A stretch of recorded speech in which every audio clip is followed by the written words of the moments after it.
67년 전 오늘 고요한 아침의 나라 대한민국에 저 북쪽에서 38선 너머에서 소련제 탱크 242대를 앞세워서 밀었습니다. 저 한탄강은 피로 물들었어요. 많은 사람들이 죽었습니다. 대한민국 군인 63만 명, 유엔군 15만 명을 포함해서 약 78만 명이 전사를 하고 전상을 하고 실종이 됐어요. 북한 군인 80만과 중공군 123만 명이 죽었습니다. 그래서 약 203만 명의 손실이 됐고 군인 피해만 해도 281만 명에 달한다라고 하는 국가기록원에 기록된 게 있습니다. 여러분, 이 6.25 전쟁은 민족의 아픔이었어요. 제가 어릴 때에 우리 어머니가 이런 얘기를 했어요. 얘야, 6.25 때 전쟁이 일어났을 때 중공에서 온 중공군이 집에 왔다는 거예요. 와서 아주머니 밥 좀 주세요 그랬다는 거예요. 그래서 수수께끼가 안 풀렸어요. 이상하다. 어떻게 중국 사람이 한국말 하나? 여러분 이해가 안 가잖아요. 그죠? 그래서 그걸 늘 생각을 하고 있었습니다. 그런데 어느 날 내가 중국에 가서 이해를 했어요. 중국에 백두산 넘어가면 조선족 학교도 있고 연변에 가면 그 젊은이들이 다 중국 군대가 되잖아요. 그러면 조선족에 있는 그들도 다 중국의 국적이니까 군대를 가가지고 이제 북한 전쟁에 참여를 했습니다. 중국을 지원받고 이쪽에는 또 미국, 우리나라를 지키기 위해서 우리가 또 올라갔고 또 저쪽에 북한에서 그러니까 중공군이라고 해도 우리 민족끼리 싸운 거예요. 엄청 불행한 거죠. 그래서 그 동네에 가보면 혼자 사는 여인들이 많아요. 왜? 중공군이 여기에 들어와가지고 123만 명이나 죽었다고 하니까 참 민족의 비극이지요. 그래서 우리나라의 경제적인 것이나 또 교통수단이나 이런 거 엄청 많이 파괴됐다라고 하는 기록이 있는데 그건 다 이 얘기는 할 수는 없고 우리는 이 비극의 날 다시 민족에게 비극의 날을 그들이 원하는 대로 6.25로 1.5로 덮을 수는 없다는 거죠. 6.25는 6.25 정신을 가지고 우리가 이 나라를 지켜야 되고 이 나라가 그냥 태어난 건 아니다는 거죠. 엄청난 많은 사람들의 피 흘림으로 세워진 나라. 그 유엔군이 15만 명이나 피를 흘려준 나라. 이 나라가 신앙의 자유와 언론의 자유와 동행의 자유를 가지고 세계적인 나라가 됐습니다. 이 세계적인 나라가 된 우리나라가 만약에 적화 통일이 된다면 신앙의 자유도 동행의 자유도 언론의 자유도 없어지는 거예요. 여러분 가난에 허덕이게 되고 재판도 선동에 의해서 이루어지고 법도 없는 그 사람들이 자유를 알고 평화를 알고 하나님께 마음껏 예배드리는 우리의 지도자가 된다면 우리는 불행할 수밖에 없다는 거예요. 그래서 우리는 평화 통일을 원하고 신앙 통일을 원하고 나라를 위해서 간절히 기도하고 있는 거예요. 사랑하는 성도 여러분, 6.25와 같은 동족의 상전의 비극이 이 땅에는 없게 하기 위해서 항상 깨어 기도하게 되기를 주님의 이름으로 축원합니다. 축원합니다. 어느 날 예수님께서 제자들에게 말씀하셨어요. 얘들아, 사람을 실족하게 하지 않을 수는 없지만은 실족해 하는 사람은 큰 죄가 된다. 그런 말을 했어요. 하가 있다. 예수 믿는 사람이 고만 사람으로 인하여 실족하고 예수님을 안 믿게 되고 세상에 속하게 되고 하는 것은 그 안 믿는 사람도 불행하지만은 그 사람을 시험 들게 하고 교회를 떠나게 하는 것도 엄청 불행하게 돼요. 그 사람에게는 하가 있도다. 그래서 여러분, 영혼이 주님과 단절되는 것은 영원한 손해입니다. 영원한 손해. 그렇기 때문에 하나님은 그 영혼이 하나님과의 관계가 유지되게 하기 위하여 인간의 매와 징계를 통해서도 해결을 시키려고 늘 노력하시는 하나님이세요. 그래서 하나님은 늘 실패를 통해서 자기를 깨닫게 만들고 탕자가 실패한 후에 아버지 생각하듯 그런 환경을 하나님께서 성경에 보면 종종 만든 사건이 있습니다. 오늘 또 성경에 보면 그가 작은 자 중 하나를 실족게 할진데 차라리 그 연자맷돌을 그 목에 매여 바다에 던지는 것이 나으니라라고 얘기를 합니다. 여러분, 신앙생활 하다가 실족하는 것이 얼마나 불행하다는 것을 보여주는 거예요. 또 실족시키는 것이 얼마나 잘못됐다는 것도 여기에서 얘기를 하고 있는 것입니다. 연자맷돌을 그 목에 달리우고 바다에 빠뜨리면 어떻게 되겠어요? 시체도 못 찾는 거잖아요. 그 얘기를 쭉 하시면서 또 예수님 오늘 성경에 보면 너희는 스스로 조심하라. 만일 내 형제가 범죄하거든 경고하고 회개하거든 용서하라 라고 말씀하셨어요. 형제를 좌절시키지도 말고 교만하게 만들지도 말아라는 거죠. 잘한다고 계속 칭찬하다가 보면 교만해서 넘어질 수 있고 못한다고 계속해서 구박하다가 보면 그 사람이 가지고 있는 은사가 다 묻혀버리는 거죠. 그리고 하나님께서 모세를 통하여 이스라엘 백성에게 주신 말씀을 보면 너희는 가난한 사람의 편도 들지 말고 부자의 편도 들지 말고 재판을 할 때 공의롭게 해라.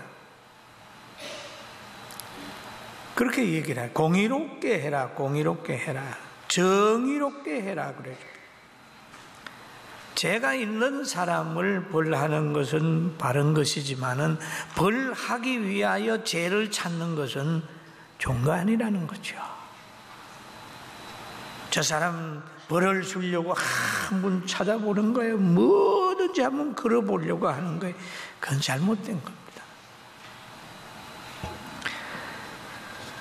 그리고 그런 죄를 범하여 때 잘못된 사람을 만나면 그 사람이 잘못됐다고 얘기를 해라는 거죠. 그리고 너도 실족지 않기 위하여 조심해야 된다. 형제가 죄를 범하거든 경고하라.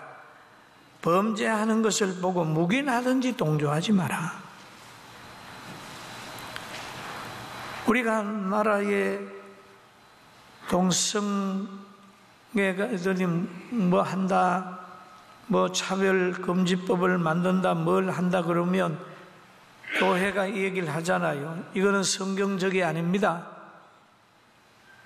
남녀가 결혼해서 가정을 꾸리고 생육하고 번성하여 아름다운 가정을 이루는 것이 하나님의 뜻이고 자자손손 행복한 행위다 라고 얘기하는 건 하나님의 뜻이에요. 그렇게 해서 그렇게 안 하는 사람들을 책망하고 경고하게 되면 그들이 회개할 때는 용서해라. 그러니까 성경 디모데후서 3장 16절에 보면 모든 성경은 그렇습니다. 창세기부터 계시록까지의 모든 성경은 하나님의 감동으로 된 것으로 교훈과 책망과 바르게 함과 의로 교육하기에 유익하니 그랬어요. 그럼 기록한 사람들은 보면 오랜 기간 동안에 어떤 사람은 선지자도 기록하고 사도들도 기록하고 무명인도 기록하고 목자도 기록하고 많은 사람이 참여를 했지만 창세기에서 계시록까지 맥은 같은 거예요. 왜 그러냐 하면 바르게 감동한 분은 한 분이기 때문입니다. 할렐루야. 몇백 년, 몇천 년이 지나면서 성경이 쓰여져도 이게 충돌되는 부분이 없단 말이에요. 하나님이 서서 요 그리고 하나님은 죄인들에게 경고를 하십니다. 경고를 해요. 성경에 보면 다윗 왕이 나오는데 참 좋은 왕이라고 기록이 되어 있습니다. 이새의 아들 다윗을 만나니 내 마음에 합한 자랍니다 라고 얘기를 해요.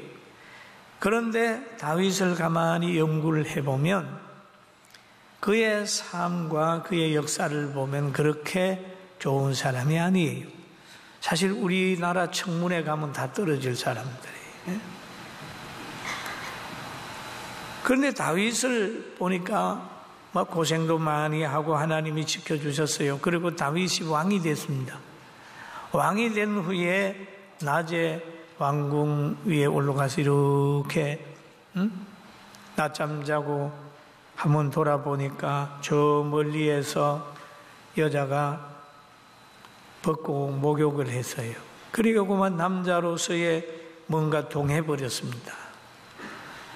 여러분, 낮잠 자고 다른 사람 살피지 말고 괜히 대낮에 벗고 목욕하지 않는 것도 은혜가 된다, 이렇게 보는 거죠. 그래서 다윗이 왕이니까, 왕은 절대 권력 아닙니까? 야, 저 여자 좀 데려와라. 데리고 왔어요. 데려와서 동침을 했네요. 그런데 그만 딱 아기가 뱄습니다. 그 당시에 법으로 볼 때에 남편이 돌아와서 전쟁터에서 돌아와 가지고 나는 아기 가질 행동을 안 했는데, 사랑을 안 했는데 아내가 아기를 가졌을 때 문제 제기를 하면 바로 그 여인은 돌에 맞아 죽어야 되고 그 누가 그랬는지 밝혀져야 된단 말이에요. 그래 이것을 다윗이 고민하다가 저 전쟁터에 나간 그의 남편을 오라 그래가지고 집에 와서 자라 그랬어요. 그러니 남편은 너무 충성심이 있어가지고 왕의 부름을 받아서 집에 가서 너 아내와 입을 덮고 자라 라고 하는 말이 있음에도 나의 상관들과 나의 동료들이 전쟁터에서 전쟁을 하고 있는데 내가 어떻게 집에 가서 아내와 함께 이불을 덮고 잘 수 있느냐 하는 아주 애국자입니다. 나라를 사랑하는 사람이에요. 충신이에요. 그러니까 다윗을, 그 사람을 다시 적진 깊숙이 들어보내라 그래가지고 이 사람을 죽게 만듭니다. 남편이 죽은 후에 그 아내를 데려와서 자기의 아내로 삼습니다. 야, 얼마나 악한 일입니까? 그런데 그것을 누가 알았나요? 하나님이 아셨습니다. 그리고 다윗을 시대 때 활동했던 나단 선지자를 보내서 왕에게 비유를 하게 만드는 거예요. 왕에게 비유를 하게 만드는데 왕이여 이런 사람이 있습니다. 그런 얘기를 합니다. 어떤 사람 행인이 그 부자에게 오매 부자가 자기에게 온 손님을 위해서 행인을 위하여 자기의 양과 소를 아껴 잡지 아니하고 가난한 사람의 양 새끼를 빼앗아가 자기에게 온 사람을 위하여 잡았습니다.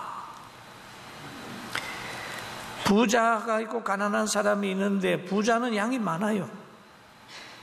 그런데 가난한 사람은 그 아들처럼 귀하게 여기는데 그걸 뺏어 잡아가지고 손님을 대접했다라고 하는 비유를 얘기를 할 때 다윗이 그 말을 듣고 뭐라 하냐 하면은 마땅히 죽일 사람이다, 그런 얘기를 하는 거예요. 여러분, 사람은 때로는 자기의 죄가 얼마나 큰지를 모르고 남의 죄에 대해서 객관적으로는 강해요. 다윗도 펄쩍 뛰면서 마땅히 죽어야 된다 그러니까 나단이 하는 말이 당신이 그 사람입니다. 당신이 그 사람입니다. 그러니까 다윗이 나단에게 말합니다. 내가 여호와께 죄를 범하였노라 하매 나단이 다윗에게 말하되 여호와께서 당신의 죄를 사하셨나니 당신이 죽지 아니하리라는 묘하. 안 죽는다. 죄를 사했다. 그러나 죽지는 않지만은 너의 집에는 칼이 떠나지 않는다. 너의 집에는 재앙이 있으리라. 내 눈앞에서 너의 아내가 백주에 이웃에게 다른 사람에게 강간을 당한다 라고 하는 얘기를 하고 있는 거예요. 여러분, 우리가 범죄하였노라, 내가 잘못했다고 하는 것, 하나님 앞에서는 진솔하게 얘기를 하고 회개하는 것이 바로 지혜자입니다. 할렐루야. 아멘. 만약에 여기에서 왕권을 이용해 가지고 야, 입 닫어 라고 나단을 없앨 수도 있습니다. 흔히들 누가 책망을 하면 막 책망한 사람을 대적하는 사람이 있습니다. 미련한 겁니다. 다윗은 용서를 구했어요. 그리고 침상을 띄우면서 눈물을 흘린 사람이 됐습니다. 신약에 와서도 그런 말을 하지요. 요한 1서 1장 8절에서 10절 보면 만일 우리가 죄가 없다고 말하면 스스로 속이고 또 진리가 우리 속에 있지 아니할 것이요 라고 얘기를 합니다. 만일 우리가 우리의 죄를 자백하면 그는 미쁘시고 의로우사 우리의 죄를 사하시며 그랬습니다. 왜 죄가 없겠어요? 선을 알고도 행치 않는 것이 죄잖아요. 구원에 대한 확신을 가지고 있으면서도 다른 사람에게 구원에 대한 기쁜 소식을 전하지 못하는 것도 죄잖아요. 물에 빠져 허덕이는 그를 향해서 도움의 손길을 내놓지 않는 것도 죄잖아요. 그러니까 이런 모든 잘못을 하나님 앞에 내어놓고 깊이 회개해야 됩니다. 할렐루야. 여러분, 가정에서도 마찬가지입니다. 가족을 생각하지 아니하고 가족들을 전체 자기 정욕을 위해서 사용한다면 그 가정에는 고통과 좌절만 있을 것입니다. 우리는 하나님 앞에 죄인인 걸 깨닫고 우리의 죄를 회개하신 예수 그리스도가 그분이 우리의 죄를 사해주고 그분의 능력으로 병도 이기고 그분의 능력으로 환경도 이기고 그분의 능력을 가지고 모든 사건들을 섭리로 보고 날마다 바른 길 가는 우리 모두가 되기를 주님의 이름으로 축원합니다. 성경이 말하는 거에 의인은 없나니 하나도 없으며 그랬대요. 죄를 회개하는 것이 환난을 피하는 방법이요, 하나님을 항상 하나님 앞에는 거룩해야 가까이 갈 수 있는 거예요. 회개해야 성령 받고 성령 받아야 주님과 동행할 수 있는 겁니다. 예수님도 자기를 따르는 사람에게 그러죠. 회개하라, 천국이 가까이 왔느니. 그 다음에 세례 요한도 말합니다. 회개를 촉구하고 천국에 대한 얘기를 하죠. 우리는 6.25 67주년을 맞이하면서 북한이 회개해야 됩니다. 그리고 역사를 왜곡시키는 사람들도 회개해야 됩니다. 과거에는 200만에서 300만 정도의 피해가 됐다면 이제 전쟁이 일어난다면 엄청난 피해를 보는 거예요. 민족의 재앙이 될 수가 있습니다. 하나님의 하시는 것을 우리는 기억을 해야 됩니다. 우리가 그런 걸 보지요. 하나님은 회개하라고, 민족이 바른 길을 가게 하라고 하나님이 환경을 보낼 때도 있습니다. 이스라엘 백성이 하나님 섬기는 나라인데 아합 왕이 즉위하면서 결혼을 이세벨하고 했습니다. 그 이세벨의 신앙이 뭐냐 하면 바알 신앙이에요. 바알 신앙. 그러면 이세벨이 왕궁에 들어오면서 바알 신앙을 가지고 들어와서 계속해서 바알 선지자들을 지원을 하는 거예요. 이 이단들이나 어떤 종교들 보면 정치 등에 없고요, 이단 운동하는 게 많아요. 그런데 바알이 그 당시에 이세벨을 등에 업고 바알 운동을 해요. 그래서 선지자는 순환의 시대를 맞이하고 백성들은 하나님을 떠나서 바알을 섬기는 사람이 점점 늘어갔어요. 이럴 때에 하나님이 보낸 것은 3년 6개월 동안 흉년을 보내서 비가 땅에 오지 않게 만들었습니다. 여러분, 우리는 몇 개월 비가 오지 않아도 난리인데 3년 6개월 안 왔다고 생각해 보십시다. 온 백성의 마음에 불안과 공포와 가난이 엄습해 오고 있었습니다. 이 이유가 어디에 있는지를 알고 싶어 했던 거예요. 이럴 때에 엘리야가 나타나서 바알이 참신이냐 하나님이 참신이냐 한번 기도해보자. 갈멜산에 올라가서 기도를 드렸더니 바알은 450명이 파리어 해도 불을 못 내렸지만은 엘리야 한 사람이 하나님 앞에 기도하니까 엘리야의 제단에 불이 내려졌어요. 할렐루야! 하나님의 살아계심이 증거되게 되니까 온 백성들은 하나님이 진짜인데 우리가 바알에게 속았구나 라고 하는 원망과 분노가 터져지는 거예요. 그럴 때에 엘리야가 저 바알 우상 섬기는 사람들 잡아라 그래가지고 그 갈멜산 밑에서 저 강가에 물가에 가가지고 바알 선지자들이 막 다 죽임을 받습니다. 여러분, 하나님께서는 그 백성을 바로 세우려고 뭐를 보내느냐? 이 가뭄을 보냈어요. 세계 많은 사람들이 어떤 나라를 상대해서 경제적으로 관계하지 마라, 뭐 하지 마라 막 이렇게 하는 것은 다른 뜻이 아닙니다.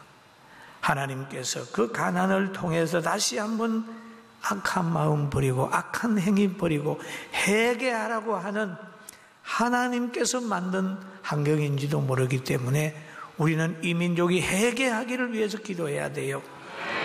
할렐루야! 북한이 회개하기를 위해 기도해야 된다는 거예요. 하나님이 그렇게, 하나님. 여러분, 강도에게 칼을 주면 강탈하는 일을 더 많이 할 겁니다. 무기를 줘보세요. 더 많이, 잘 먹여놓으면 그 힘을 가지고는 강도짓만 하는 거예요. 그러나 요리사에게 칼을 주면 멋있는 음식을 만들어낼 거예요. 할렐루야. 여러분, 뱀에게 물을 주면은 독을 만들어내지만은 양에게 물을 주면은 우유를 만들어내는 거예요.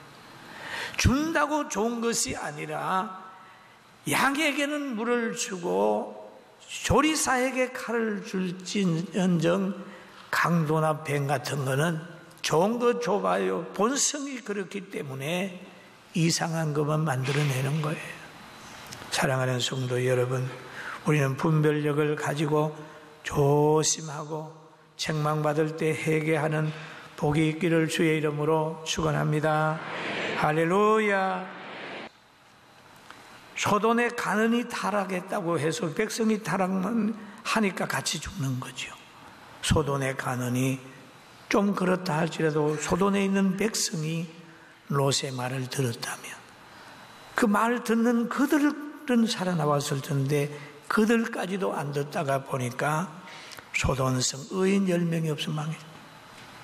오늘 우리 교회나 우리 대한민국 말씀을 듣는 여러분, 우리는 소돔의 가난도 되지 말고 백성도 되지 말고 하나님의 말씀을 늘 들으며 회개하여 용서받고 사랑으로 복음 전하고 남북 통일을 하되 복음 통일하고 정말 사랑 통일이 이루어지기를 주의 이름으로 축원합니다. 할렐루야. 우리나라는 6.25의 핏값으로 세워진 나라고 보존된 나라예요.